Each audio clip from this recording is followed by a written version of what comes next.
Good evening, ladies and gentlemen, and welcome to the March 23rd edition of Beyond the Headlines. My name is Colin Dowe, and as I do every week, I thank you. I thank you for joining us, whether you're looking at GBN television, whether you're listening on GBN radio, or logged on to any of our social media platforms. And for those of you who don't get the first bite of the apple, of course, we have a rebroadcast at 5 p.m. on Sundays as well. So you certainly can catch up on your full dose of Beyond the Headlines.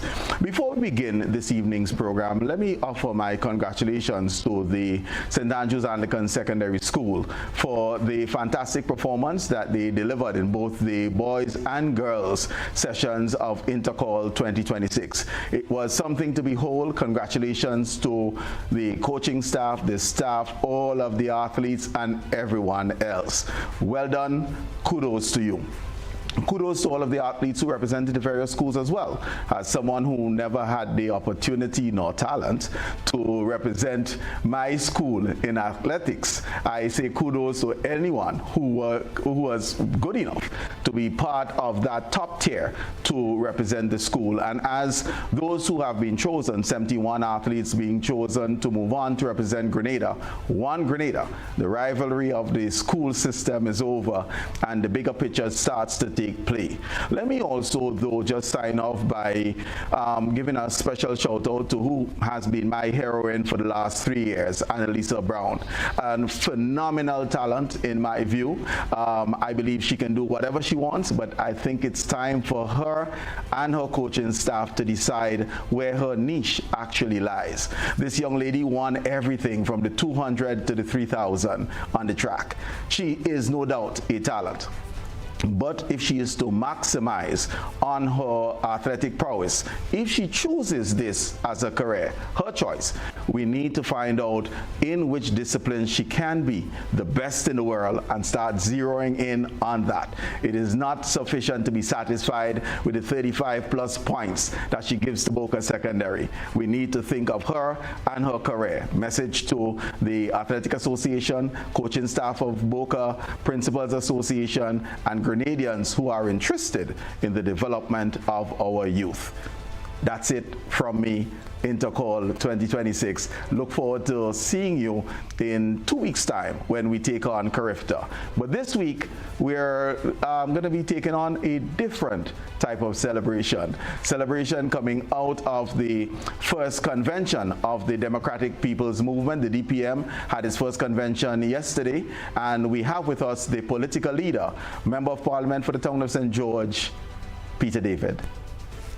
Honorable Peter David, welcome. Thank you for having me again. It's always a pleasure being here. Well, you know, and it's not, ladies and gentlemen, common for us to have political leaders doing back-to-back, but there was the launch of the party and then the first convention. So for that reason, Honorable Peter David is back. I don't know what he heard about the program or what he heard about the host, but he didn't come alone. He's with his deputy political leader, Arley Gill. Arley, welcome back to the program in this capacity. Thank you very much. The last time I came to your program, I think floor was shut down. Correct. You know that we're live, and I'm grateful to be here on another of your program. Wonderful. Peter, let me just start off with you. And what has been the response as DPM has transitioned from a people's movement to formally now established as a political party, and you basically being ratified as political leader in the first convention? Yes, well, it's not changed from being a movement. It's still a movement. We call them political parties because that's a generic name for organizations like that, political organization. But it's a democratic people's movement. And we call it that particularly because we believe that there's a need for a new kind of politics, not necessarily just a new party. We believe that there is a politics that has eroded confidence of people over the many years. You know, since independence, we have really hardly made any changes to our political process. We need to do that. And I'm absolutely absolutely happy with yesterday's outcome. I mean, we came, the delegates came from all over the country, elected an executive that have been getting calls all day, a wonderful group of people. We have excellent persons as potential candidates. Of course, you know, candidates don't really come until nomination day, but we have potential candidates. Some of them have been presented. We will be presenting the other batch. We're not doing all at the same time. And then I think one of the highlights was my very good friend and colleague who's been resisting for a while. But you know, I was saying to you earlier that it was one of the brightest mornings I had. The morning I woke up to the information from my colleague that he's going to be joining us in the movement, and that was a highlight of yesterday's activity. And I think the response of the people indicated the warmth that they feel. And I think what most people told me today, Colin, was that they felt they were looking at a group of people who were competent, who were committed, and who were able to run this country, who are working on something new, something fresh, and some not simply just replacing, you know, as my friend said yesterday, the rock and a hard place, but just looking at the country, not fighting political parties. You heard nothing yesterday about us bashing anybody. You heard about policies. Let me ask, and let's just go. So if we are to think of a DPM, are we thinking center? Are we thinking left of center? Are we thinking right? What is the orientation, political orientation, philosophy of a DPM? Well, the philosophy of the DPM is based on the ideas that you hear us speak of. I mean, I think most people put us somewhere in the center of the political spectrum, but certainly it's a big tent, as we say, which accommodates people who are committed to Grenada. We are not a deeply ideological country. We are a country where we have a view, or most people have a view of what development looks like, and we want to reflect that, what developments look like, be it in the economy, be it in healthcare, be it in agriculture, be it in tourism. I think people know what they want. They dream of what they want, but they have not seen a team, as we have, that will come forward and represent the views that people want. So people can place us, as I said, you know, when I was inviting people to come to the Congress, come in your green, come in your yellow, come in your blue, come as you are, because that is who we are, people who are accommodating. And really and truly, one of the fundamental beliefs that we have is that people are fed up of the ding-dong, and people want a movement that they can say, listen, I am fed up with this back and forth. I mean, and my experience gives me a good vantage point in seeing it. I mean, it's one of my strengths that I've been in these parties, in all of the major parties. And I come to this with that knowledge and that experience. And I come of it free of any banter with anybody. And I'm happy that we have my colleague here with us, because he's been down that road too, and an immense set of experience that Mr. Senator Gill has. Deputy political leader. Why? And that was a question I actually originally had for the political leader. You know, why Arley Gill? But yeah, I was going to ask you why. Well, I brought him so he can answer. But he's here, so he can answer. Why political leader? Why frontline politics? I've been out of politics, active politics, for the last 14 years or thereabouts. I think my engagement with the National Democratic Congress began around 2000, 2001 or so. And I believe as a youngster, there is always the drive and always the motivation to contribute in some sort of transformative process in the development of my country. I always reference my history and sociology teacher, Mr. O'Malley Franklin, who instilled in me and my generation certain values and so on and so forth with regards to nationalism and patriotism and so. And coming from that background of history and sociology and nationalism led me through to the NDC. I served in the Senate, 25, 26 opposition, then as a Minister of Government. And even then, one of my philosophy always was, you know, that regardless of where you're called upon to serve, you can make a difference. I believe in anything, any ministerial portfolio that you throw into or board or whatever, you simply make a difference. And I served in government. I think the entire nation know how that turned out. Unfortunately, we were not able to complete our task. And I did other things. I served, I went off in a neighboring island, served for a while, and come back. And since then, I've served nationally, whether it's chairman of Carnival, ambassador to CARICOM, reparations, and all of these areas of service has been voluntary. I have seen people put up on Facebook that there are so much jobs. I never got paid to serve as ambassador of CARICOM. I never got paid as Carnival chair. You know how it is. You spend more money being in and around Carnival than you're right. And I never been paid for being a reparator. It's just continuous service. And what more can I do? How more can I make a difference, positive difference? And I've surveyed the political landscape. I read intensely and follow development issues and so. And I'm of the considered view that we can do better.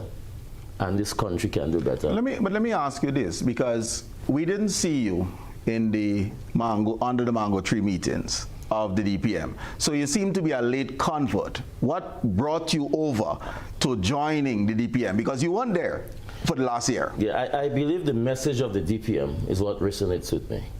I believe I can associate myself with politics, that I'm not here to cost Mr. Deacon Mitchell. I'm not in politics to cost Ms. Emlyn Pierre. I want to have a discussion and a debate with them with regards to national policies ranging from fisheries to agriculture to sport to culture. And that is my re-entry in the politics. And I said yesterday, I do not want anyone to be cussing for me on Facebook and so on and so forth. In other words, we have taken this quarrel where we used to cuss over the fence to using social media for that. And so, no, I want a debate on policy. I want a debate of how we can, and you know, when we strategize on carnival and culture and so on, we'll have running debates and running arguments. In fact, myself and Peter, even while we were in the NDC and so on, we had fierce debates on national policies. And that is the environment I want to be in. I do not know everything. Peter does not know everything, but we must surround ourselves with comrades who have alternative views and perspectives and so on, and who is prepared to go out, research, and so on, and come back the next day and continue the argument. Mm-hmm. You see, that is to my mind, what will refine ideas. So, for instance, the issue of the project Polaris. Well, we'll get to that. I'm not going there. That even in our time, these were fierce debates and so on, and discussions we had on these issues. So you know, so that I believe that the DPM provides the most accommodating environment for progressive political discourse in the country. Okay. From what I have seen. And I also believe that Honorable Peter David provides Grenada with the best, most experienced and qualified political leadership at this time. Most experienced and qualified political leadership. What is your philosophy on leadership, Peter? Are you a term limits kind of a guy? I know that you've been in the political arena for quite some time, so can we anticipate that the 26, 27, whenever election is called, you make that run, and then after that, you hand over to the deputy political leader? Because I heard you saying the best morning you've had is when the comrade came on board, which means it seems to me that you want to retire. So is it a one term and hand over? What's the philosophy? We all have an expiry date, and we must all be cognizant of that. And I said this to my friend, Arley has been my dear friend. He said, you know, the first time I not met him, but the first time I really saw the political acumen is when he came in as a young politician. I was General Secretary of the NDC, and he came into a room. We had a management committee meeting, and he came in, a youngster who was not there long, and just started arguing against the management committee. They challenged the NDC and make sure that they kept to the constitution. And he challenged us, and I said, that is the kind of person we want. Because you see, Colin, what he said there is what I believe in. Let us argue. Myself and my PSs, we argued. My PS in Foreign Affairs can tell you that. We would argue. I would go home, I'd come back the next morning and say, PS, you know, you were right. Or he might come back and say, oh, Peter, you were right. Yes, I believe, I have an expiry date. I believe that my term is coming to an end. I believe my time is coming to an end. I've been in politics since I was 15, 16, 17 years old, back in the student movement, back in the 1970s. I've been in the New Jewel movement. I've been in the NDC, the NNP, as General Secretary in one and Assistant General Secretary in another. And that gives me a certain perspective that I think is a strength. I think the strength is that I've experienced all of it. And I don't leave them with any anger, leave to say, well, I don't like this party, or I don't like that. I have met wonderful people in both parties. And of course, you meet people in both parties you think have some failings. But that is normal. And I've come to the position I'm in now where I believe it gives me the strength to lead this movement. But of course, we must establish leadership transitions, and that is where people like Senator Gill, but you also saw other people there yesterday. You saw young Olvin Hola, so I guess Senator Gill may want to transfer to transition to, if he does become leader, and then Olvin, if he does become leader, transitions. You see people like Pamela Williams, you see several persons, Andy Best, who are capable, and that is what I think we need. Capable people, because many times some leaders are uncomfortable with people around them who are able to challenge them. We must welcome challenge, because that is what Senator Gill says. I call him Senator still because he was a senator. Right. And Senator Gill says that is how we build a vision for this society. Ali, tell our youthful population, 60+% is below age 30, why DPM as opposed to any other party? DPM is best qualified to harness the potential of our nation's youth. I have been in the parliament from 2003 to 2004, and I have been around the politics, for instance, when the Imani program was being put in place, and I've seen the Imani program. I've been a deputy junior minister of youth and so on, and I understand youth policies and so on and so forth. And I understand youth in sports, youth in employment, youth in culture, and so on and so forth. And I believe for us to seriously harness the potential of our young people, we need a transformative movement with regards to governance in the country. And the Ministry of Youth, in my respectful view, needs to be transformed. So that, for instance, and I say that with the greatest of respect, we have, since independence, of a Ministry of Labor.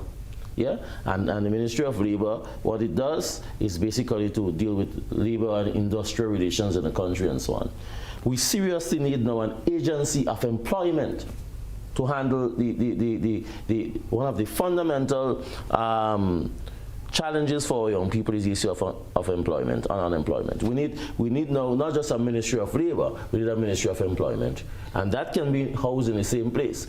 Now, what are the issues of employment? One of the issues of employment is training. Yes, and I listen to the governor of Eastern Caribbean, Central Bank, all the time, my former prefect and head boy, and he continued to lament on the issue of technical skills. And we see so many hotels and different projects being built around the country. And then you hear the employers speak about, we don't have masons, we don't have carpenters, we bring in all these hybrid cars, and we don't have the technicians and so on to do it. So that we are still, even with TAMCC, and I listen to the principal of, the present principal of TAMCC speaks eloquently and is quite knowledgeable on these subject areas and so on. So that the issue now, so employment as an issue for young people and so on, need to be dealt with in a more structured way. So that what we have done, the structures that we have put in place 20 years ago, has outlived the usefulness of our young people and so on. So we need a dynamic shift. Okay. All right. So that is one issue. So I believe that the DPM have a more fundamental because the truth is, both the New National Party and the National Democratic Congress have shown their colors, you know. In other words, they have been on the stage. They have the Grenadian population have had an opportunity to judge what they have done and what they have not done. The DPM has never had that opportunity, and we're asking the Grenadian voters now to give us that opportunity. Well, there's some new and some old. But Peter, let me just ask you this. In January, we had the leader of His Majesty's Opposition, Honorable Emmeline Pear, on, and I asked her both of your relationship, her relationship with you, as well as prospects for the DPM. I wouldn't want to misquote her, so let's go to a clip. Let's take a look at what she said, and I'll have you respond at the other end of it. What is the nature of your relationship with MP Peter David at this point? I don't think it's anything different, except that we're in two different organizations. We may have different philosophy. We may in the past, if I saw Peter David, we would say good morning, extend pleasantries to each other, and that has continued. If I see him, I would not pass him straight. It remains the same. All right. And how would you believe the introduction of the new party, the DPM, will impact the political landscape in Grenada? I said it before, and I maintain the same view. I don't think there would be a significant impact. Our culture, basically we're a two-party environment, and I don't think that is going to change in the near future. I'm not saying that we've had many political parties, and that's their right. If you feel that you can introduce a new organization in the political environment, nothing is wrong with that, but I think it remains now the survival of the fittest in this environment. All right. Response. Well, yes, we do have as cordial a relationship as we've ever had. Nothing has changed, but we have the personal relationship. On the issue of Grenada being a two-party state, if you may call it that, I mean, one needs to read history to respond to that. And the history is clear. The NDC was once a third party. It came out of the NNP. You recall that? You're old enough to know that George Brizan, Francis Alexis, and others left the NNP after Dr. Mitchell became a leader of the NNP. Mr. Blaze shut off and formed the TNP. There was GNP. In fact, I go back as far as GNP and GULP. When the GNP was in the ascendancy, there was GNP, GULP, then GULP went into the ascendancy, and then came the NJM.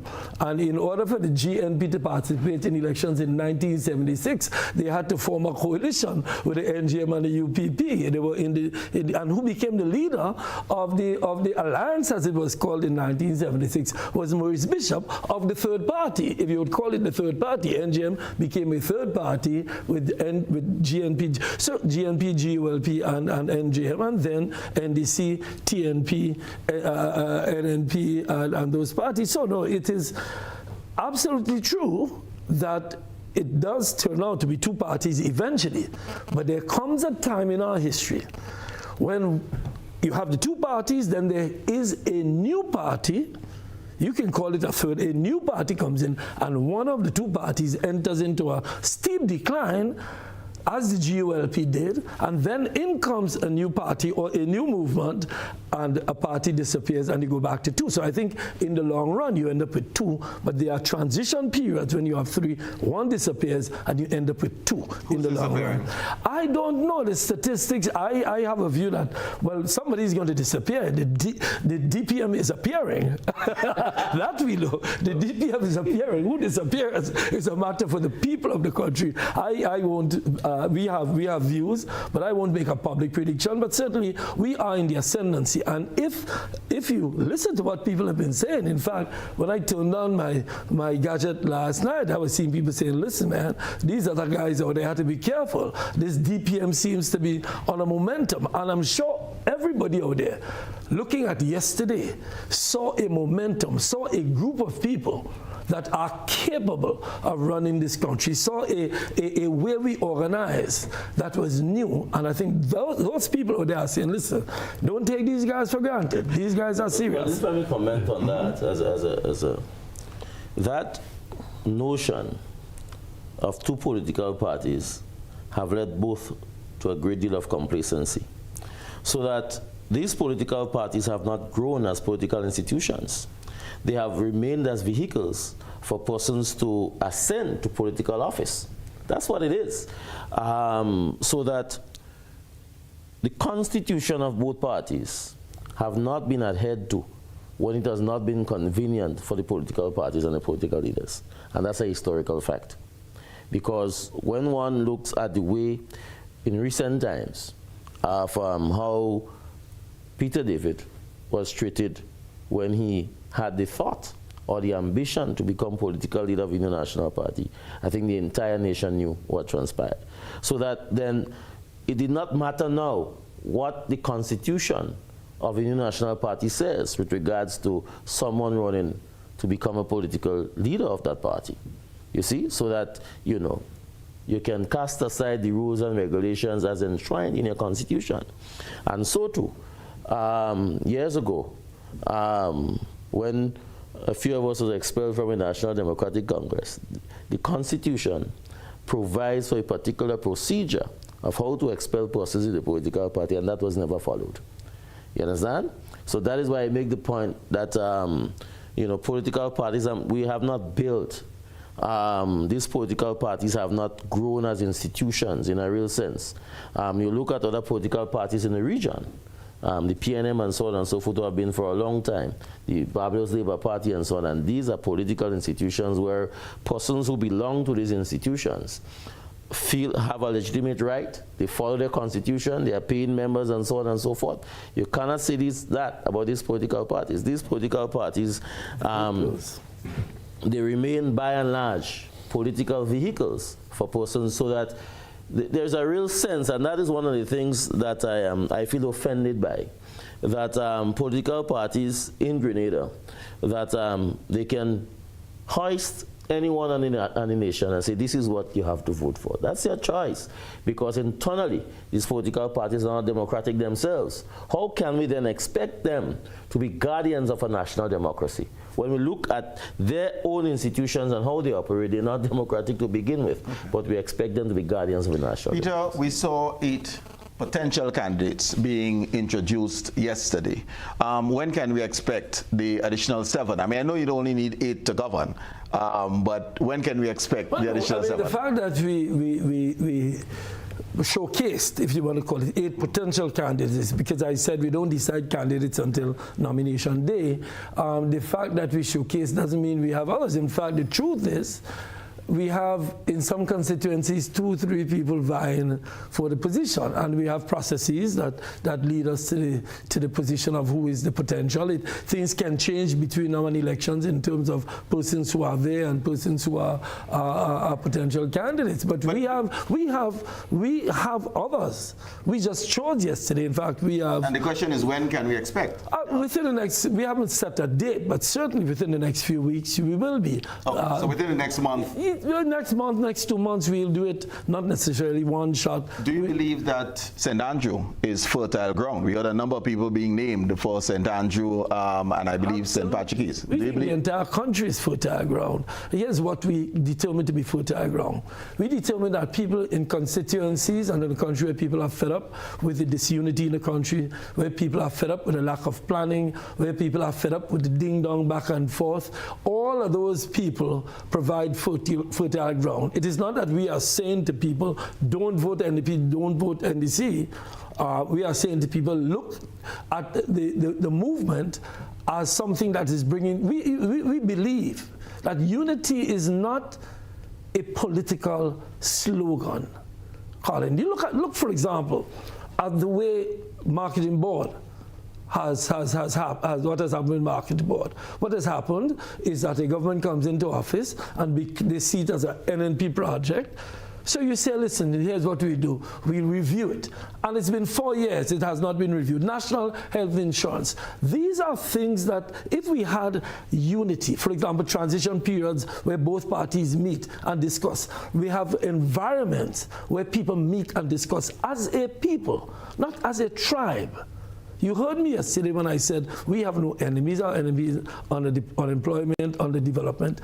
The disunity in the country is leading to a retardation of our development. So certainly, our fertile ground is people who are fed up with that. And as far as we are concerned, there's a large amount of people who didn't vote. There are a large amount of people, as Senator Gill indicates, who are in NDC and NMP, who are saying, listen, we are fed up with this ding-dong. Let us try something new. There's nothing to lose, as he indicated, by trying something new. Particularly when you look at that stage yesterday and you saw competent people. You listened to people speaking, and you heard people who cared, people who have ideas, people who are willing to work with everybody in the community. You know why I won the seat in the town of St. George, twice with NMP and twice with NDC? Because people see me as a person who would embrace everybody in the constituency, regardless of political position. So no. So the answer to the question, the 15 constituencies provide fertile ground. No problem with that. 15 constituencies being fertile. Viewers and listeners, it's time for our first break. After this break, we'll come back and we start dealing on policy issues as introduced by both members. We heard healthcare, we heard NHI, we heard marketing board. We'll chat about those.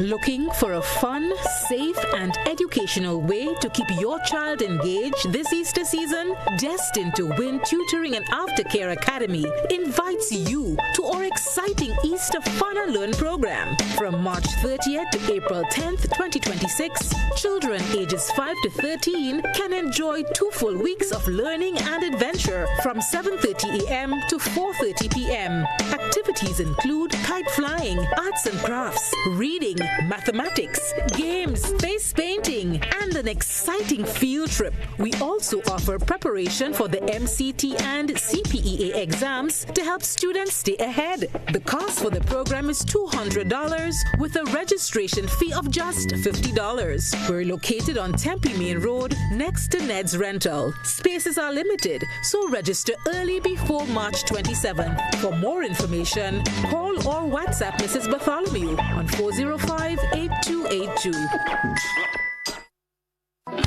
The Grenville Cooperative Credit Union introduces its new digital platform, managing your finances at any time from anywhere.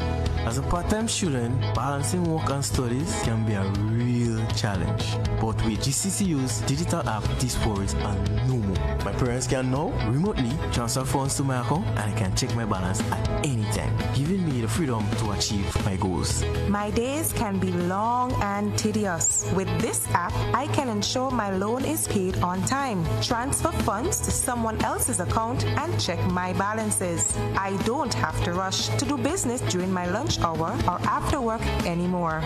With this app, I can request checks to pay my suppliers, letters for my business transactions. I don't have to leave my farm to go stand in line. The Grenville Credit Union digital platform.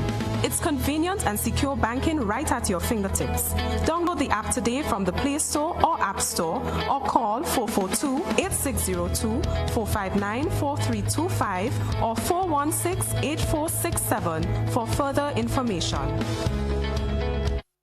Are you looking for a reliable, affordable, and customer-friendly pharmacy?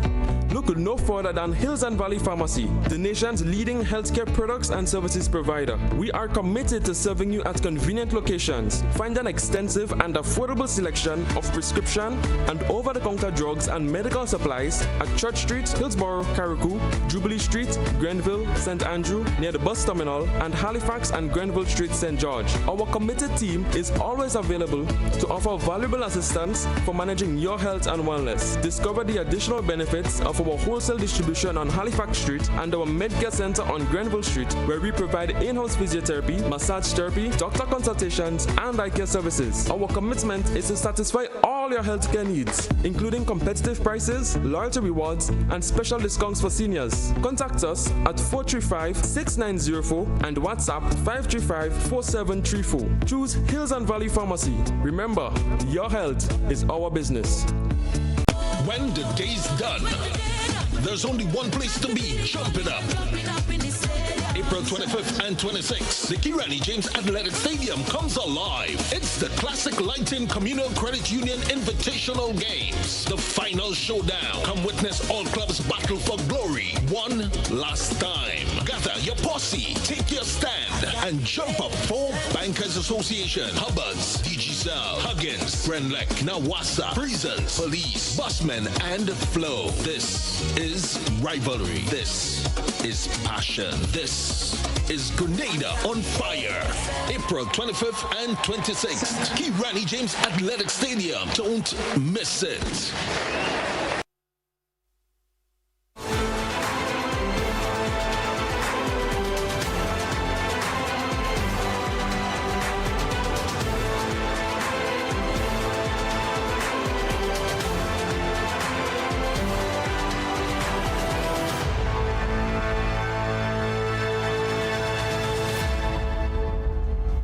Welcome back, viewers and listeners. We have the political leader and deputy political leader of the Democratic People's Movement with us. Ali, I have a concern. I have a concern about the funding gap being presented with NIS moving their age in terms of benefits to 65, but government and a number of institutions has maintained the age at 60, which presents a gap of full benefits of about 5 years. I have not heard any political party address this. Is this something of concern to you? You can rely on DPM to address it, and that's where the difference comes in. This is a policy position that the government needs to address forthwith, because you cannot have persons retiring. You're saying to them, go home at 60, but they have to wait until they are 65 to receive benefits from a national insurance scheme. What happens between that 5 years, 60 to 65? Are you saying to them that they need to go and get a new job? Really? Because they have no benefits between that age gap. So there needs to be benefits. Yes, you need to have a harmonization of policy. With government must lead the way in these public policy positions, so that in this particular administration, you cannot in one swoop address the issue of pension and then create another challenge for the Grenadian worker. And when you're speaking of persons 60, 65 years of age, and they're looking to go home, we want our workers to go home in comfort. You have served this country well, you have made your sacrifices, now you must go home to relax yourself and so on. And that is why the DPM, we are on the same page with the NDC with regards to paying Grenadian workers their pensions, right? We agree with that fully. But now is the time that the policy needs to be harmonized with regards, we cannot create that age gap of sending persons home at 60 and waiting until 5 years, if they live to see, to get the benefits 5 years later. So that is a very important issue that needs to be addressed, and it's a good opportunity for us to call out the government on that particular issue. Okay. Another policy issue, Peter, Project Polaris is going to be launched on Friday. What are your thoughts on how we can go about this transformative project? Let me start. Transformative? Yes. Which transformative process? You mean of building a hospital? Well, yes, of building Project Polaris. Well, you know, you use the word transformative and you say Project Polaris. I wonder if you're talking about something transformative or you're talking about just a project. But because I don't see a project itself, it being transformative by any means, at least not in any soon period. We are not against building a new hospital. Let me start by saying that, because just this afternoon I was having a discussion with somebody who was saying, Peter, we need a new hospital. And I say, absolutely. We need a lot of things, including a new hospital. But what we need more than a new hospital is to get medication to the people who are currently sick. I mean, I went to the hospital in the last week to drop off medication for somebody who needed medication for IVs, and there was none at the hospital. So I had to go buy it for her and rush it to the hospital. Project Polaris will not help that. The idea of Project Polaris will not help that. The problem with healthcare is that we need staffing, we need equipment, we need delivery, and we need access. Somebody who falls sick in St. John's tonight, and maybe Ali could speak to what happens in your districts, need to get care. Project Polaris is going to take time. It's $350 million at today's prices. You know where prices are going in the world now. It's going to reach $500 million US by the time we start building. I said in a podcast a couple of weeks ago, I told people to look out for something. We have an announcement of Project Polaris. Soon we're going to have a groundbreaking ceremony. I said it, go back 2 weeks.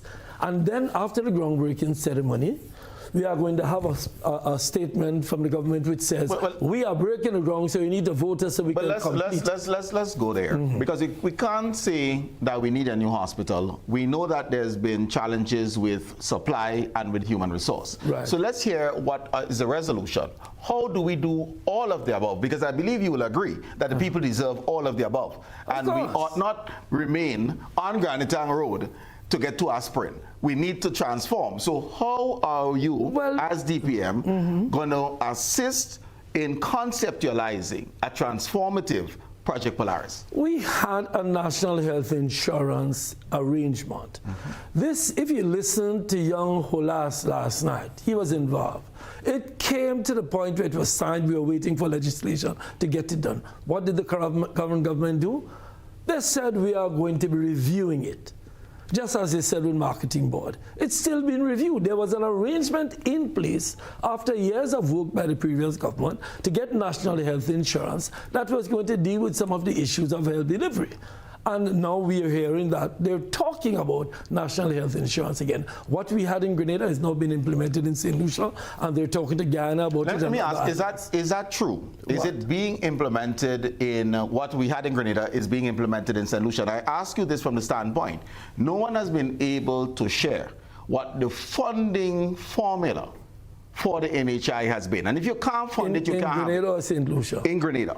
So when we speak of going to Parliament, and I've heard this, but the fundamental thing is how are we going to fund our NHI? Have you heard the answer to that? Well, I haven't heard the details of the answer, but certainly I know, because I was in cabinet at the time. I don't recall all the details. That you were in cabinet twice, because this actually started from NDC 08 to 30. Well, but it came to near conclusion in the NNP with JIPA and the arrangement with Dr. Ned and others. And there was an arrangement that is now in place in St. Lucia. Now the funding, all of that was factored in, and certainly will invite Olvino Holas to come on the program to give more details of it. But certainly the NHI is a mechanism in place to get it done. And this government is going back to deal with some of, at least indicating that they're going to do that. We need to find sources of medication. I know there's an OECS arrangement. We need to upgrade that and strengthen that. But additionally, and maybe Senator Gill can speak to places like St. John's. We have a lovely facility in St. John's. We need primary health care. We need health care where we get access in the communities rather than simply everybody having to rush. We know the story of the guy who needed oxygen in St. Patrick. Didn't make it to St. George's because there was no oxygen in St. Patrick. I'm not sure what St. John's is. You have a beautiful building and named a polyclinic in St. John, and it was open compliments particular institution during COVID. It was closed prior. It's interesting, the discussion and public discourse on our national health care, you know, it is very interesting, you know. Not only am I from St. John's, I was born in Gulf. I was born in the health center in Gulf in the 1970s. Now you tell me in 2026, a pregnant mother in St. Mark or St. John's have to come down to St. George's to deliver a baby. That's not, I mean, that's not progress by any stretch of the imagination. Correct. And I do expect the pregnant mother will go to Project Polaris to deliver a baby. The irony of all of this at Project Polaris and how much billion and so on and all of that, we have one doctor one doctor in St. John's, with a couple of nurses and so. So that after 6, 7 o'clock, you have an emergency, we can't deal with it. Not even to stop the bleeding. So, but we have trained many more than one doctor. So in other words, what are you going to do as DPM to ensure adequate distribution of the physicians taxpayers have paid to train?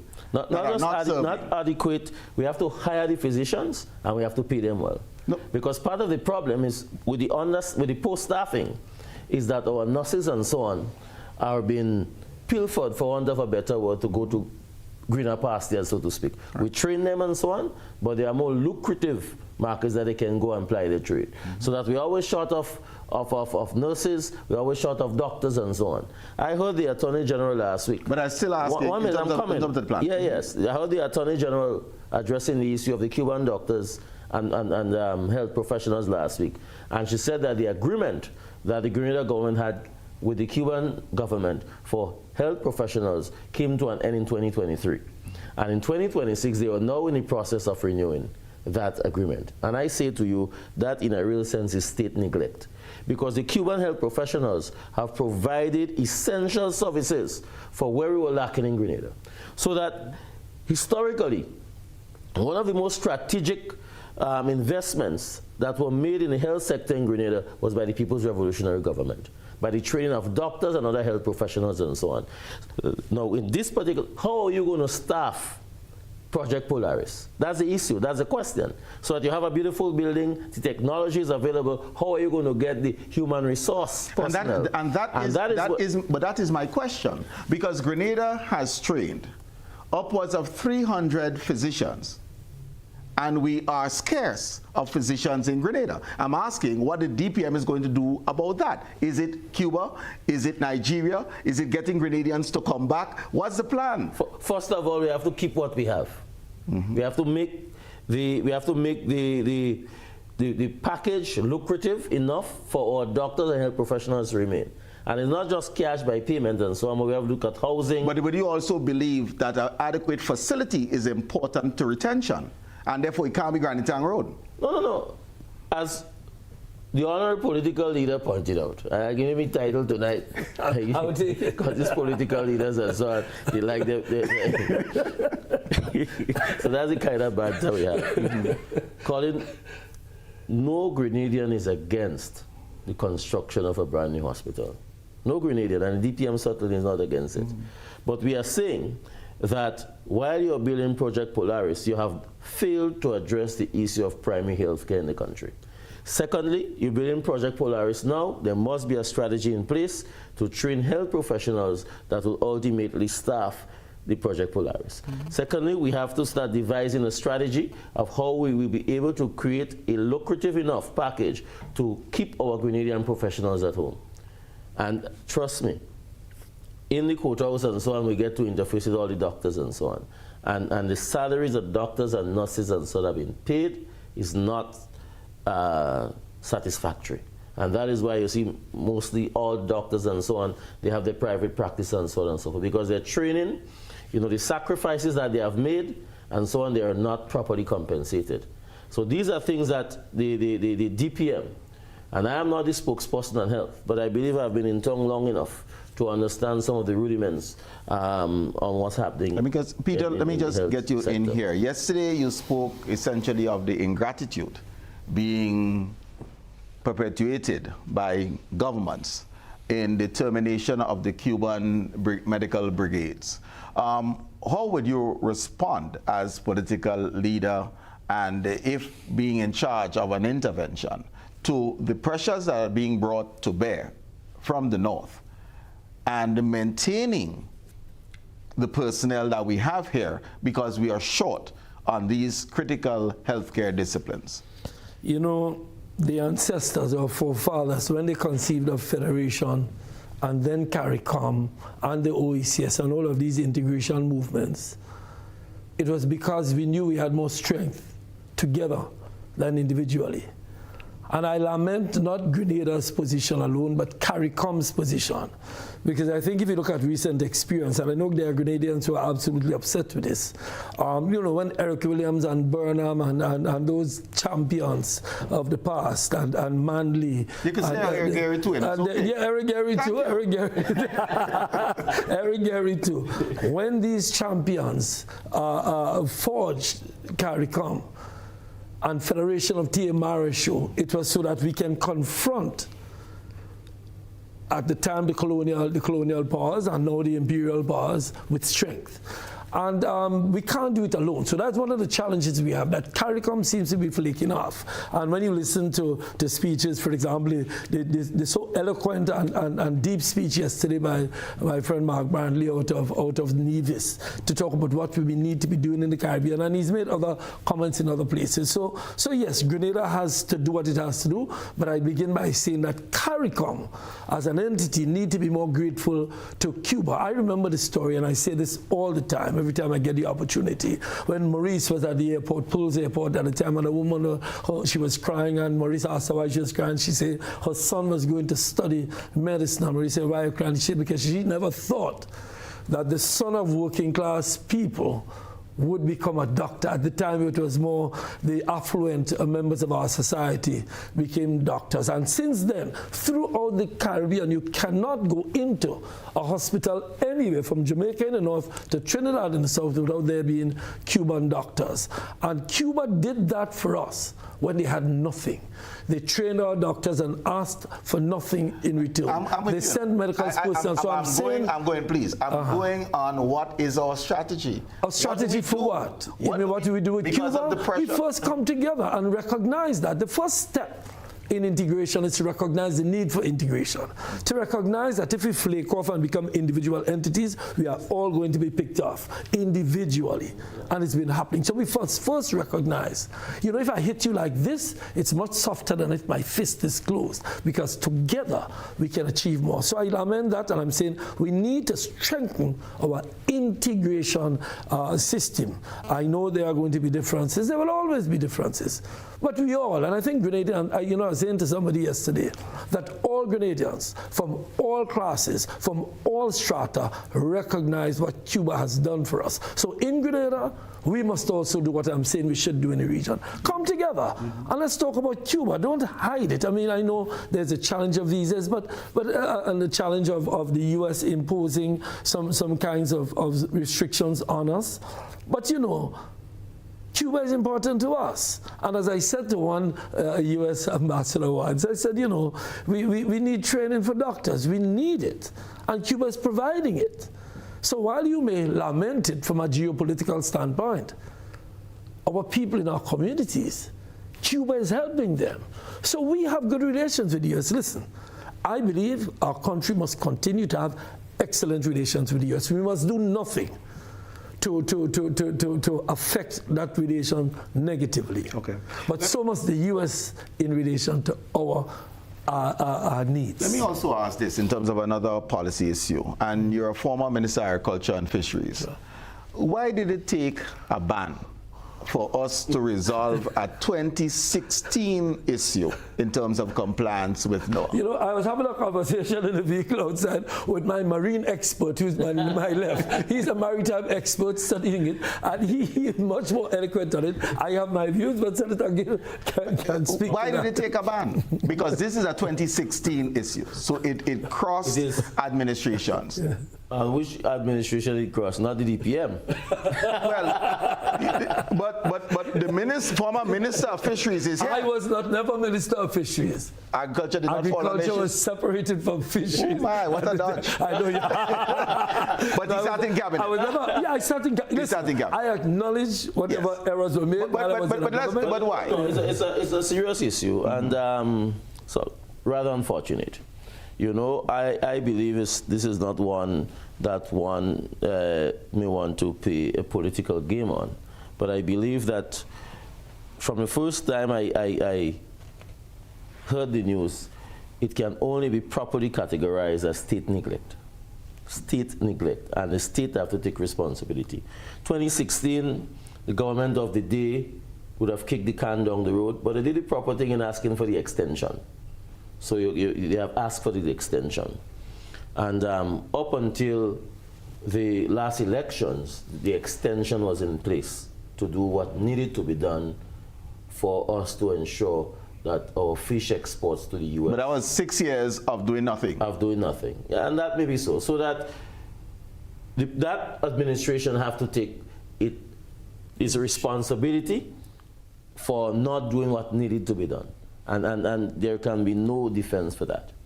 However, this administration needs to take its responsibility as well, because the buck stopped with them. And I did an article and I said, Minister Lennox Andrew, he said, you know, that government is a continuum. And that's what government is.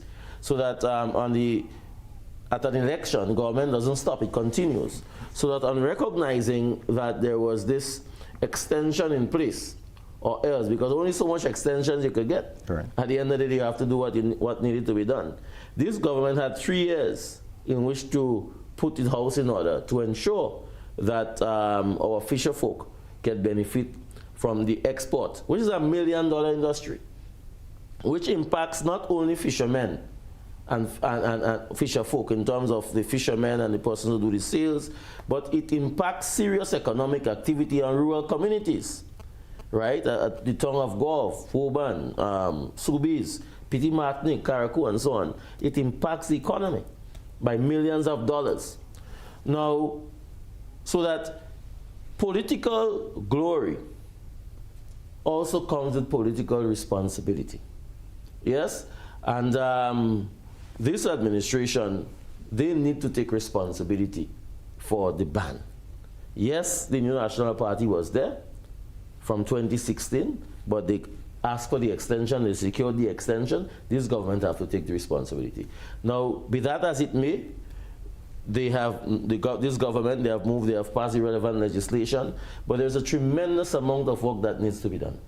The training of the fishermen for monitoring and observation, and not just training of the fishermen, training of the fishery officers to monitor. Has that been done now? Do we have a batch of fisheries officers, young officers being trained in that field?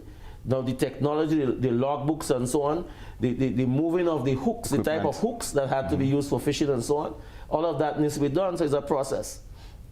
And the thing about it, you know, the fishing ban came into place and so on, and no head roll. Nobody was fired. The minister kept his job and he continued. You cannot, in any serious government of leadership, have such a significant faux pas and the minister keeps his job. The minister either tender his resignation or the prime minister move him to another portfolio. Because at the end of the day, the buck stops with the minister. Yes, so that it is highly unfortunate. And I hope that we can really rectify this as soon as possible, because the fishery folk, and I'm from a fishing community, they are feeling the pain, they are feeling the hurt, and I really wish that the government can move process in terms of ensuring that as soon as it is possible, that our fishermen can here again. I give you 5 seconds to talk about the responsibility of the fishermen and those in the industry. And that is why, Colin, in the construct of the Fisheries Act, the Chief Fisheries Officer is the main advisor to the minister, and there are the fisheries officer, extension officers, and so on and so forth. So yes, the fisher folks have responsibility, but the fisher folk have to be trained by the field officers and so on and so forth, right? To keep the different logs, to know the different species of mammals and so on and so forth. They rely on the government to provide that, and that is why I have a Ministry of Fisheries, because the persons in the Ministry of Fisheries don't go to the ocean, you know. But what they are responsible to do is to train the fishermen in modern techniques, modern preservations and so on, how and to market the fishes and to assist the fisher folk in the marketing and so on. And we have very good, we have 2 major fishing companies that do a fairly good job in terms of getting the sales. But the work, the technical work, have to be done by the Ministry of Fisheries. And in this particular case, the Ministry of Fisheries has failed miserably. Peter, you are a member of parliament, and recently we heard of the Governor General assenting to the drug abuse amendment bill. That seemed to decriminalize the possession of small amounts of cannabis, as well as allowing for the growing of a concentrated number of trees. I think it's 4 trees per household if you are registered as a grower.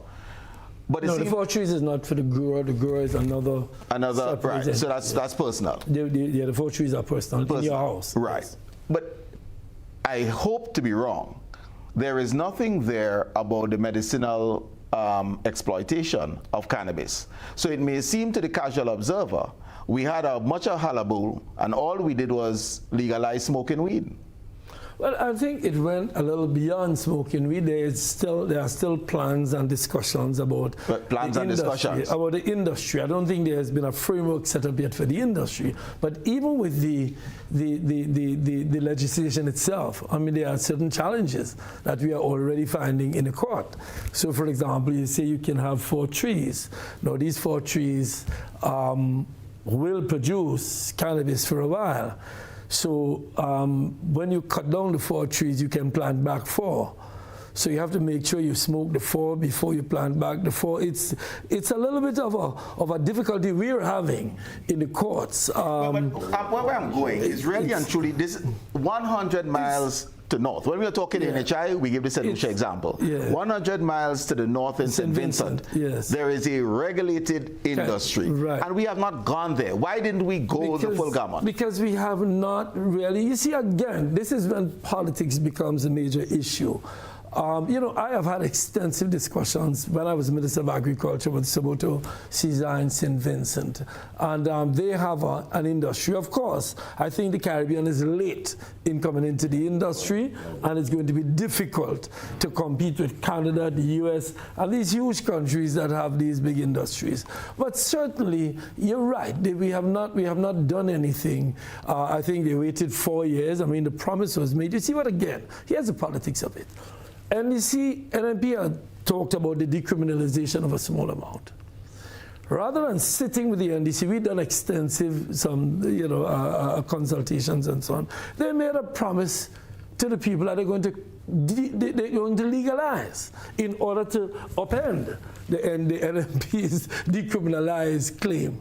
And then they broke the promise, and now we're heading into the 4th year. They had to rush to do something. It is just like the Project Polaris. Now they're rushing to have a launch. In fact, I heard today that there was the bulldozing of some land that actually belongs to CARDI, the Caribbean Agricultural Development Research Institute, which is a regional institution, in order to make way for the launch of Project Polaris, and in the process of that excavation, destroyed a whole lot of agricultural products in terms of plants and so on that are to be used in the Maribo and other facilities out there.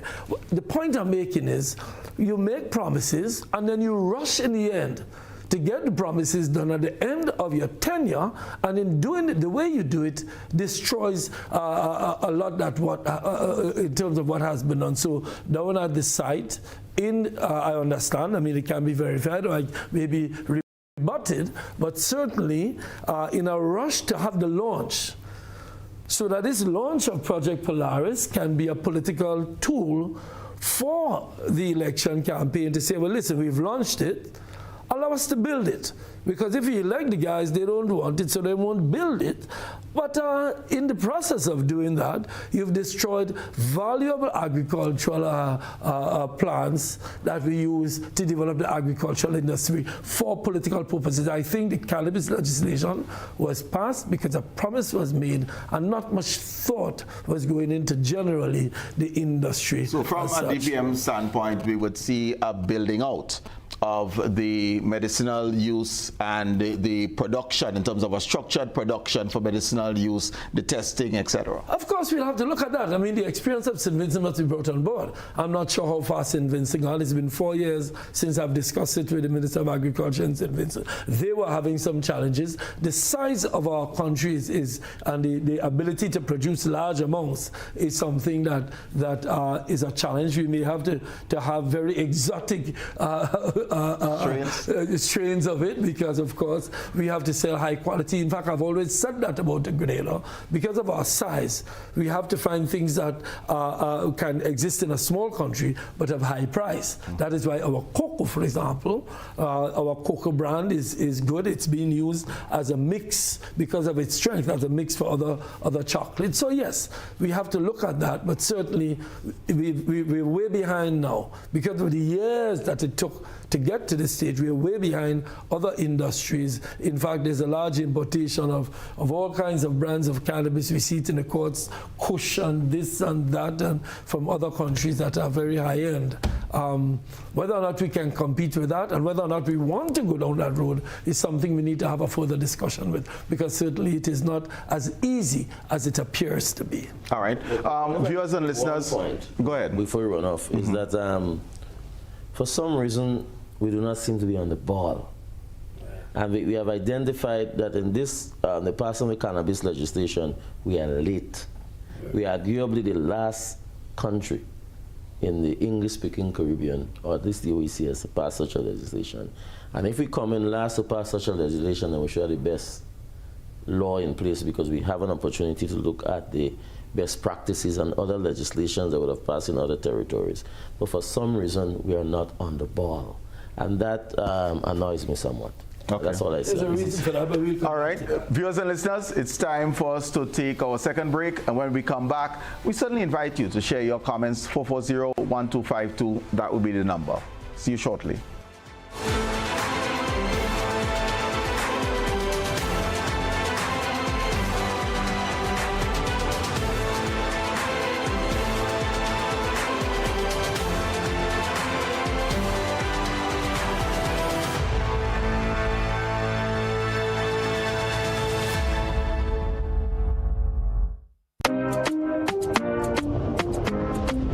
You've arrived in paradise. You felt the rhythm. Now let's make sure you say it right.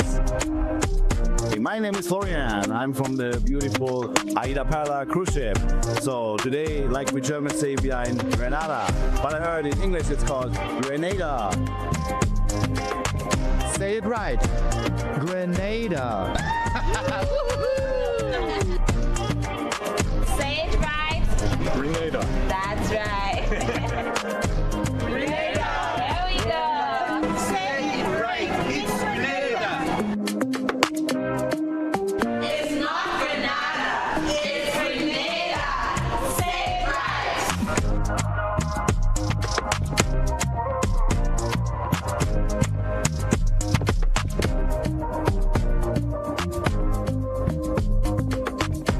Looking to shop online from your favorite stores like Amazon and Shein? With GPC Global, it's never been easier.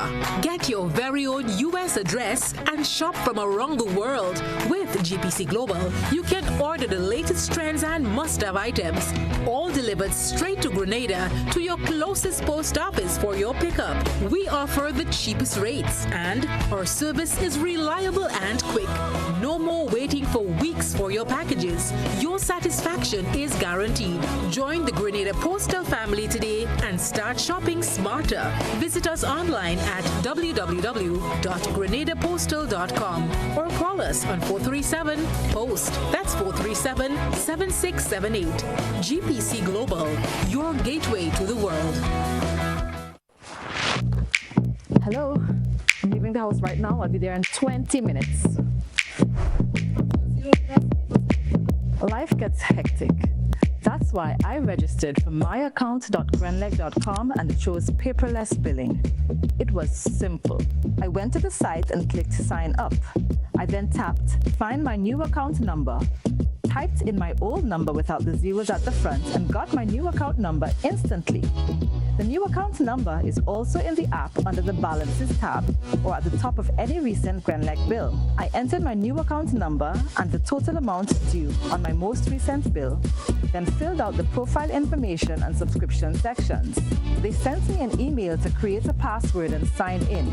And finally, I signed up for paperless billing. And now, everything I need is in one place. myaccounts.grenleg.com and paperless billing have really brought me peace of mind.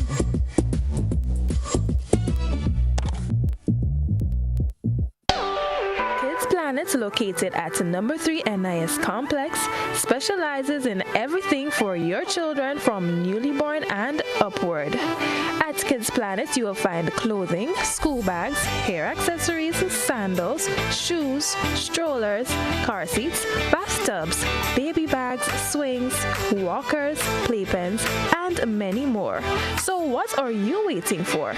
Hurry on down to Kids Planet and find what you have been looking for. Or call them on 444-3996 or 533-3996. A trip to Grenada from April 4th to the 6th, 2026. A decision you'll never regret. This isn't just any destination. It's where passion meets performance. Welcome to the 53rd Carifta Games, hosted at the iconic Kirani James Athletic Stadium in St. George's. Under the theme, Passion Drives Performance. The best of the Caribbean's junior athletes will compete in electrifying track and field competition. Organize now and be part of an experience like no other, where talent, passion, and perseverance come alive on the land of 100,000 jab. Feel the passion, celebrate the performance, and create memories that will last a lifetime in pure Grenada, the land of warmth, spirit, and unstoppable energy. Welcome to the 53rd Carifta Games. One big family.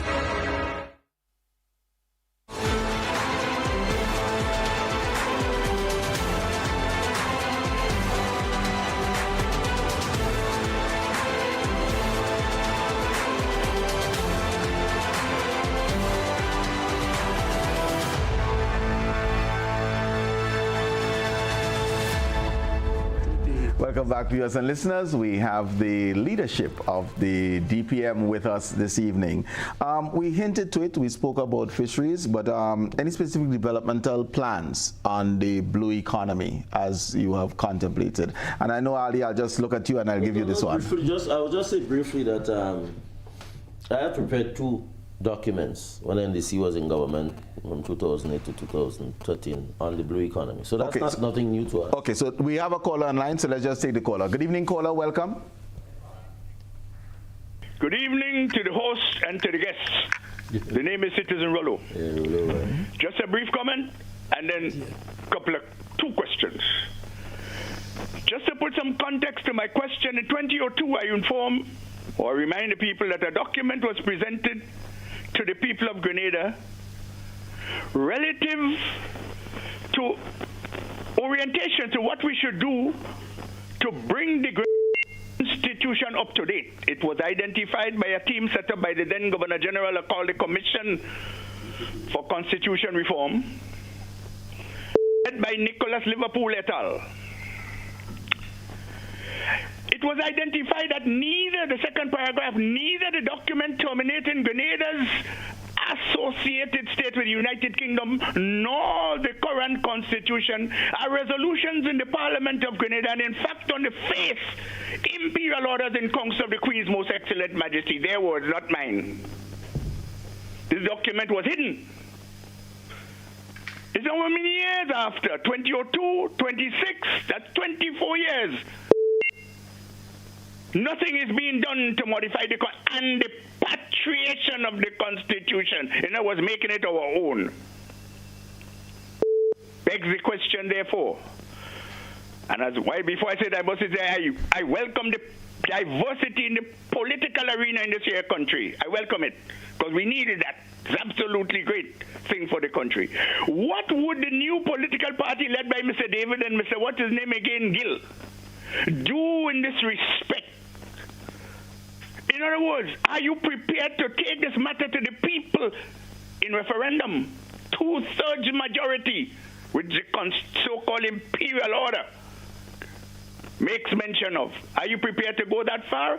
Or to continue with the same Petrine pamphlet of an imperial order to continue to bamboozle the Grenadian people? All right, thank you very much. So that the sleaze continues. Thank you very much. I trust my question is understood. Constitutional reform is high on the agenda of the DPM. Constitutional reform is a must. A complete overhaul of the Grenada Constitution. The Constitution of 1974, in many respects, has outlived its usefulness. And in my respectful view, it is hindering the development of our democracy. And that would, I have tabled at the DPM that not only do we need a Ministry of Legal Affairs, but we need a Department of Constitutional Review. Because from the issue of head of state to our governance and so on and so forth, it needs a complete, you cannot transform the Grenadian society without transforming the Constitution. Okay, we have another caller online. Good evening, caller. Welcome. Hi, good night to you, Mr. Dowe, and good night to the esteemed gentlemen, and congratulations on the formation of a new party. As my good friend Peter indicated, we sometimes have a third party, but eventually it boils down, as we say in local parlance, to two, eventually, two active parties. So I guess he is betting on replacing one of the current standing parties, so to speak. I agree that government is a continuum, but I think we have to be, if we're saying that this is so, we have to be honest and fair. In looking at the matter of the fisheries, Mr. Gill, you're saying, you're admitting that there were 6 years of inactivity. You're also saying now that there's a lot to be done to bring us up to the level. Now, the previous administration did none of those things. So it means that you've come now, in a short space of time, you're expected to do all those things and get ready when the other one didn't even take the first step. All it did was got an extension. Now, to you, Mr. David, you mentioned a number of the things that ought to have been done and not done. The last ministry you had, I think, was the Ministry of Agriculture. On the same idea of being a continuum, the incoming government can only continue with the resources, human resources especially, that the previous administration has left. In terms of your Ministry of Agriculture, I understand that there are about 10 or so departments. When you demitted office, how many of those departments were functioning and had a technical head, whether it's agronomy or it is veterinary? How many of those? All right, thank you, caller. I think we got it, and just in the interest of other calls. But on the issue of the fisheries, but the caller has to appreciate that both governments, the past and present, have to take responsibility for the fisheries ban. There is no two ways about it. And all the legislation which was passed by this administration, was passed in November, December of last year, when we got word that on 1st January the ban will come in place. So you came into government, you contracted a chief fisheries officer, who in my respectful view ought to have indicated to the government or the Minister of Fisheries need to say, what are the burning issues in my ministry? What are the things that I need to get done? And with the greatest of respect, caller, 3 years is more than sufficient time to have done the work that needed to be done to prevent the ban. So let's not dog this issue. We have another caller online, so let's take that caller. Good evening, caller. Welcome. You'll come back to me, I think. Yes, hi, good evening. Good evening. I just want to go very quickly back to the whole question of healthcare, which seemed to be premised on the launch of this project Polaris. In fact, it would represent the largest single physical structure investment to be undertaken by our country, amounting probably $1 billion when you add interest rates. So we are talking about a substantial, enormous amount of money. The question I wish to put to the Honorable Peter David, as a member of Parliament, are you aware or were you ever engaged in a debate about this project which sought to address the following issues? First and foremost, what market research was done to direct, first of all, the scope and size of this development? On the basis of that analysis of the market, because healthcare is a wide industry, if you want to put it that, where would Grenada's Polaris focus on? Respect of the healthcare that is going to provide in this overall carte blanche concept of health tourism. What kind of human resource would be required? What is the level of equipment that would be required? What research was done to determine whether or not we will establish a niche within it? How many patients are we to attract annually in order to make, first of all, the repayments that are required on this project? There are healthcare tourism in Colombia, which is well established. We will have to compete with Trinidad. We'll have to compete with Barbados. Yes, Cuba is going through a particular rough time at this moment, but are we looking forward to a time when things are settled in Cuba and therefore we have to compete? And so exactly what are we financing? Okay. These are very fundamental questions. It's all well and good to proclaim a new hospital, but unless you have conceptual clarity on these things, informed by very profound and detailed research, I'm afraid that we may end up with a white elephant. Okay. Thank you very much, caller. The caller is asking, what was tabled in Parliament as evidence, empirical evidence to facilitate the moving forward as the Project Polaris has conceptualized? One of the challenges we have had, quite frankly, with Project Polaris is transparency. Transparency in many respects. I mean, financing, for example. I'll come to the caller's issues, but financing. I mean, we hear 350 million. What would 350 million be in 2 years? The project, we just turn inside, we don't know what the designs are, we don't know what the costings are. We hear that the minister is going to give 1 month of their salary. I mean, if you have to talk about a minister giving 1 month of their salary in order to finance it, that makes me worry.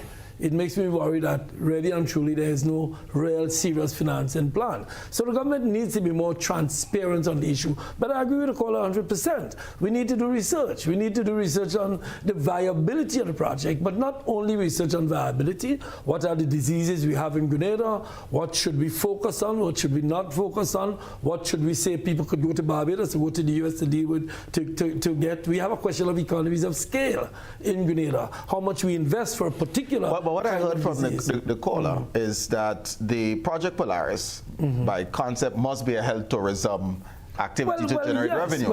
So that is the question. Well, I was going to come to that. Now, if we are talking about the health tourism, we must determine, for example, people are talking now about going to Turkey for dental care. There's a whole industry in Turkey, as the caller said, Colombia. I have a friend who got sick in Birch Grove the other day, and he's gone to Colombia because Colombia has developed a particular skill, a particular niche in that market. We need to determine all of that. And more importantly, what the caller said is that we should have a bipartisan discussion.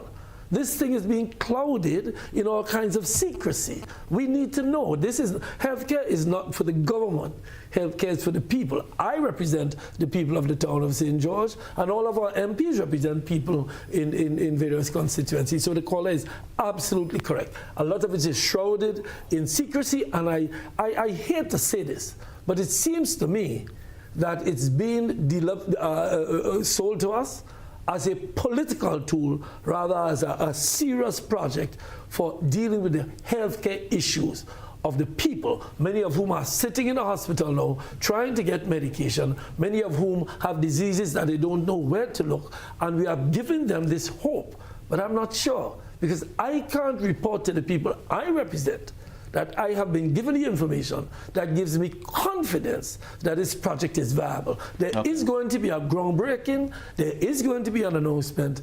I'm not sure when the rest is going to come. All right, we have another caller online, our final caller. Good evening, caller. You have 15 seconds, please. Good evening. Yes, go ahead. Yes, I want the DPM to address how it's going to deal with what is perceived to be the high level of corruption. It seems to be institutionalized corruption in government today. We have seen a shipment of cement coming into our shores just about a week ago. It is alleged that persons very close to the current administration are the importers of that cement, and those cements are being sold to major government projects, including Project Polaris. What is the DPM's take on that? We have heard the lotto corruption.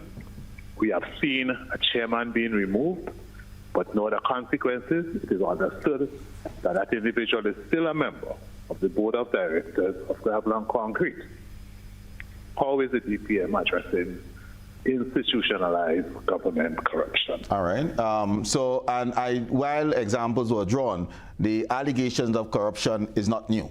So how will the DPM address institutionalized corruption or the allegations of in government? We have to address it, and again it comes back to transparency.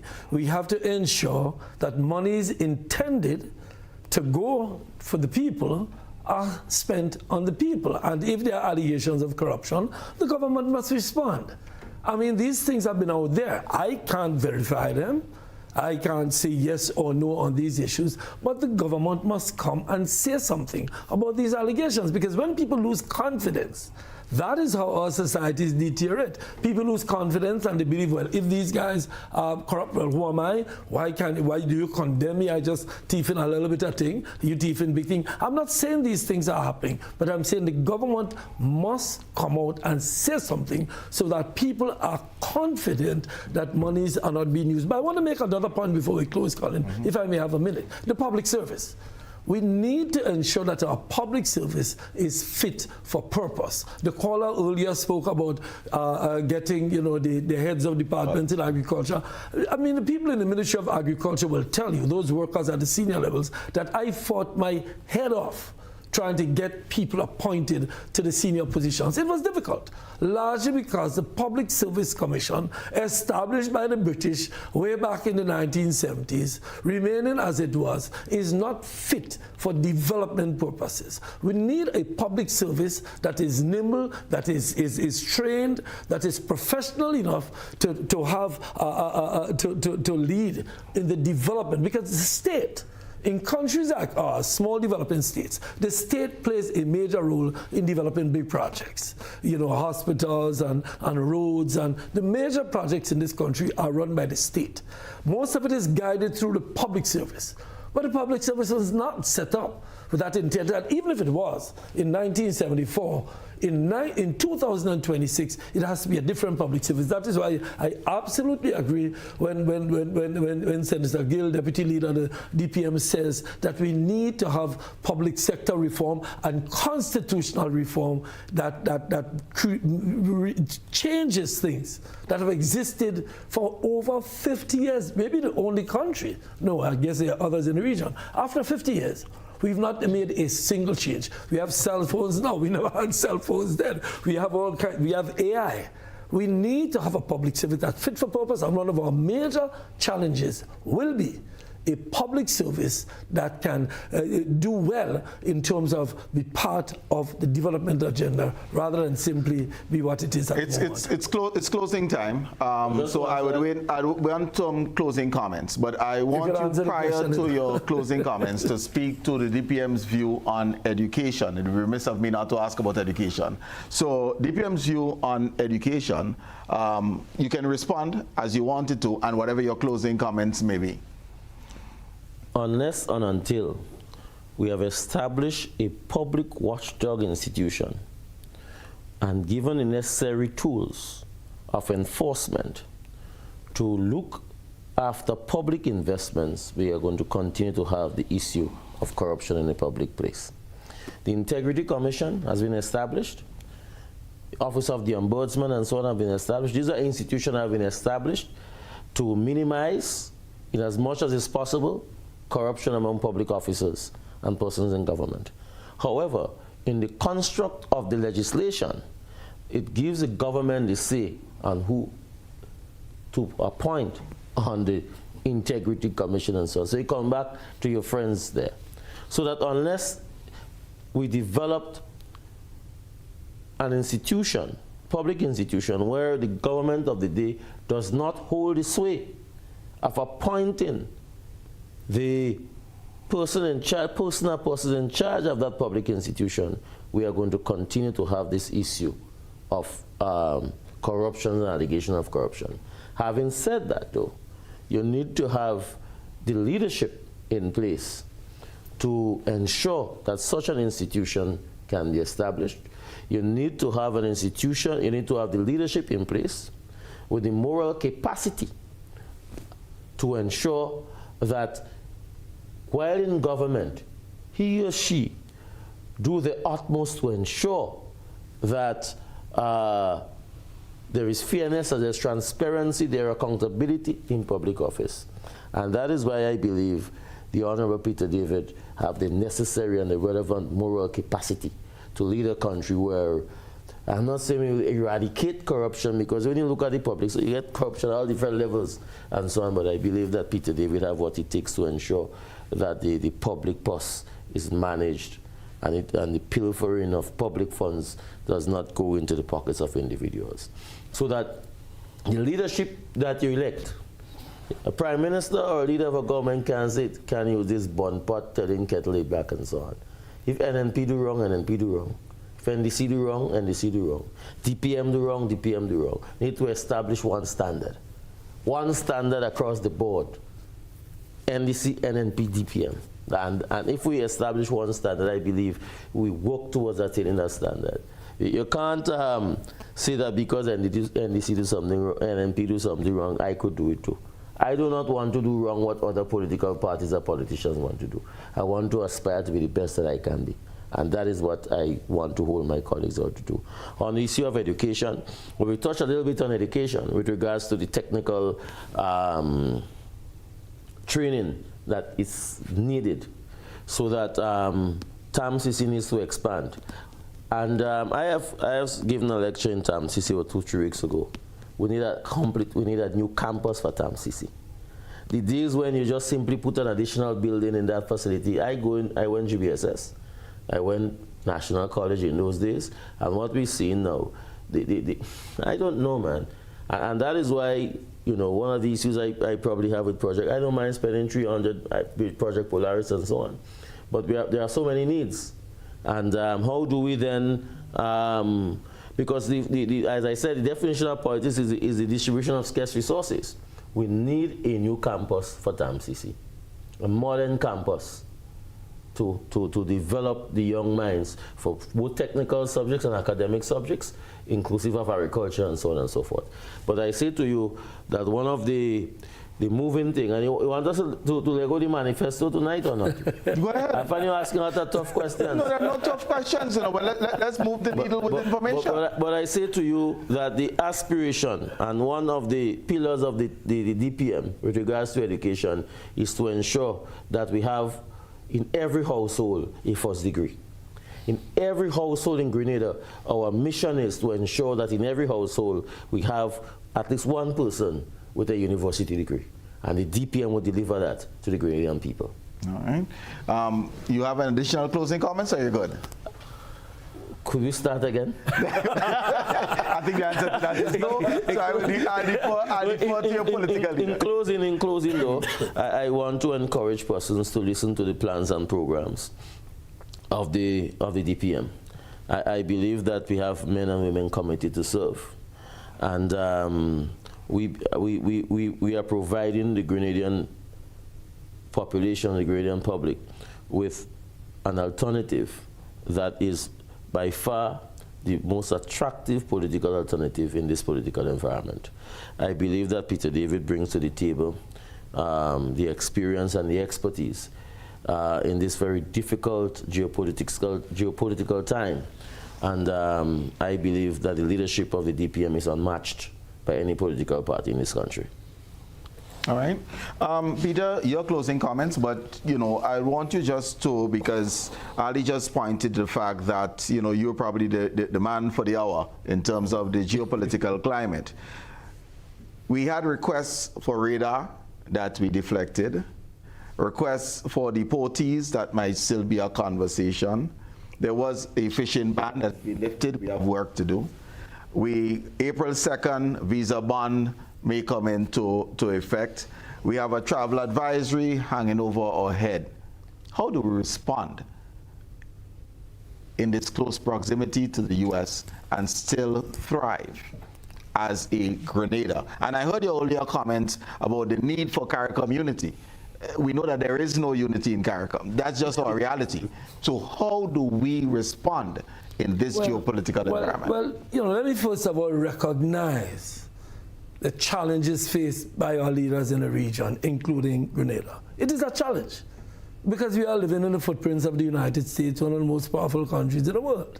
And we recognize that the U.S. is able to have a kind of relationship that causes our staff to be worried if we don't have excellent relations. That is why primary among our objectives would be to ensure that we keep good relations as much as we can and as much as we can do in order to pursue these relations. Relations with the U.S., relations with Canada. Canada is an up-and-coming important country in this hemisphere, and we need to do that. Also with Brazil. Brazil is an important up-and-coming country, a member of the BRICS and all that. So yes, we have to do that. It must be a challenge for our leaders to face the possibilities that we face with the United States. But I think, first of all, we need to be honest with our people.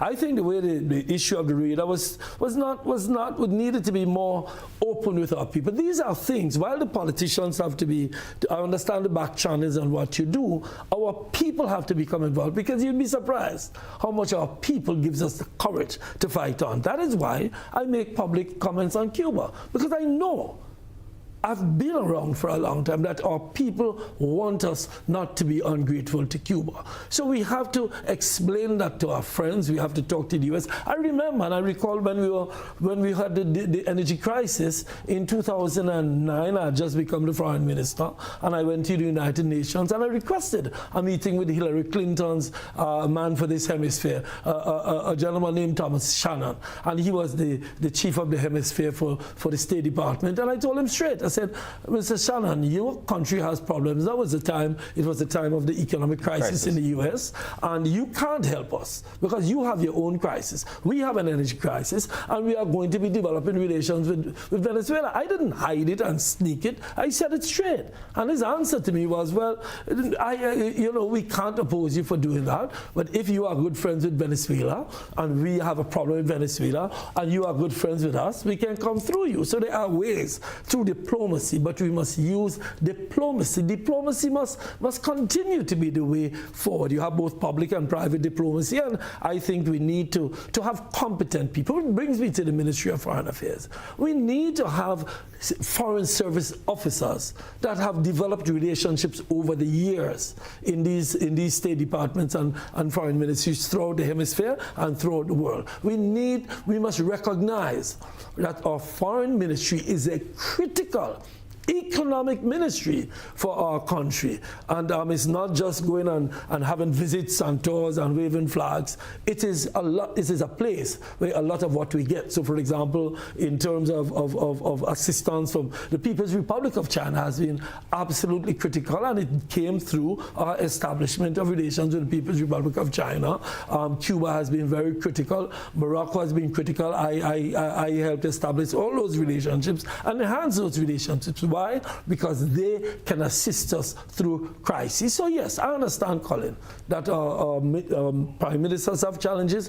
I really empathize with them because it must be hard meandering those things. But you know, we move on. It's not going to be always like this. The world looks like it's about to fall apart now. Iran prices are going to go up, and then we have to deal with that. Prices are going to go up. We need to talk about how we get our farmers more subsidies to deal with the crises are coming. While we try to use our foreign ministry to help us mitigate these challenges, we need also to recognize and don't let another COVID come on us. By that I mean, COVID came on us, and it was during COVID we recognized the importance of our farmers because there was nothing coming in. We need to recognize that the Straits of Hormuz is going to cause us deep stress. So again, our foreign ministry can help to project what is going to happen, forecasting. So yes, I think while I agree while I reiterate that the regional integration and regional solidarity,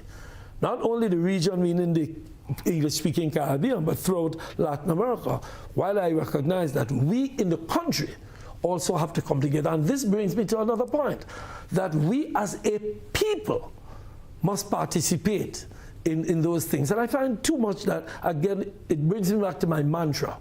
The divisions that were created in this country by the political construct that we have and the habits that we've developed over the years, we need to come together. If we face the world as a united nation, we will do much better.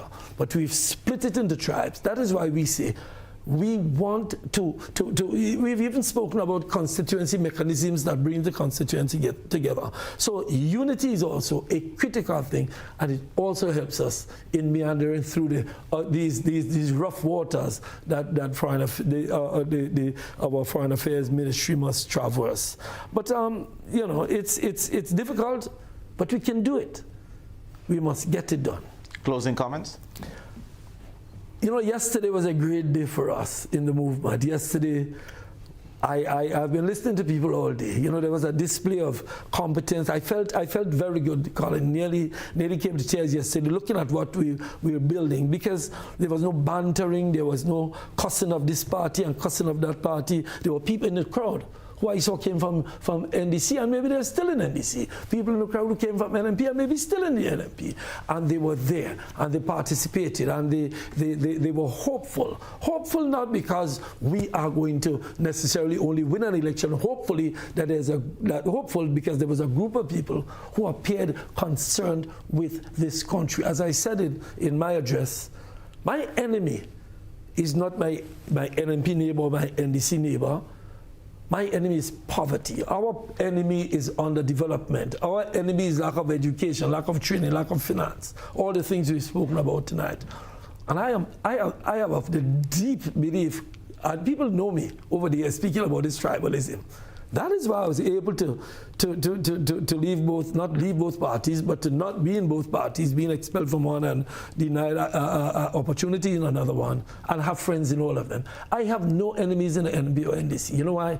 I have met wonderful people. You know, I was talking to a good friend of mine. I'll call her name, Ingrid Rush, the other morning. She's a wonderful lady, and she was in the NDC. She has not joined the DPM, but she's just a good person.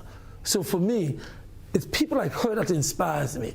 We weren't always friends, but we became friends through our commitment to build Grenada. And there are other people in the NDC, other people in the NMP who remain in those parties who are wonderful friends. And we're good friends because they share we share this single objective of building a better country. So in closing, yesterday was great.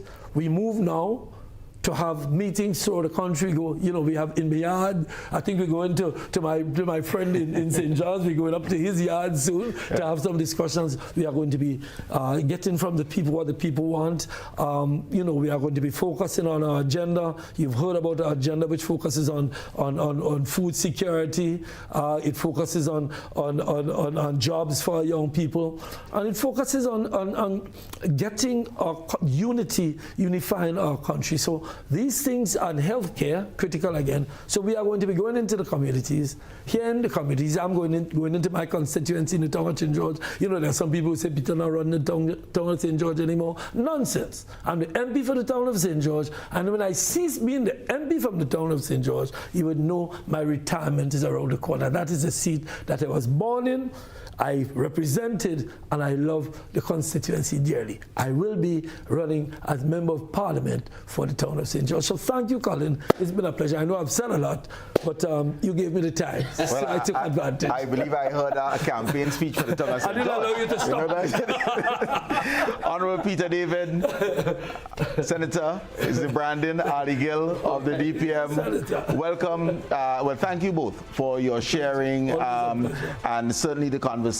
and the best wishes as you embark upon this political journey. Frontline politics. I just want to remind you, I am the movement, you're the movement. We are the movement. Well, I have seen the ad, and I would like to know the kind, because some of us have been moving and shaking for the benefit of Grenada long before there was an announced movement. So welcome to the movement. Welcome to the movement. To you, ladies and gentlemen, boys and girls, thank you so very much for spending the last 90+ minutes with us. Absolute pleasure having you on board. let us continue to work for the development and betterment of each other and our dear country. I look forward to being with you again in the next 6 days, 22.5 hours. Take good care.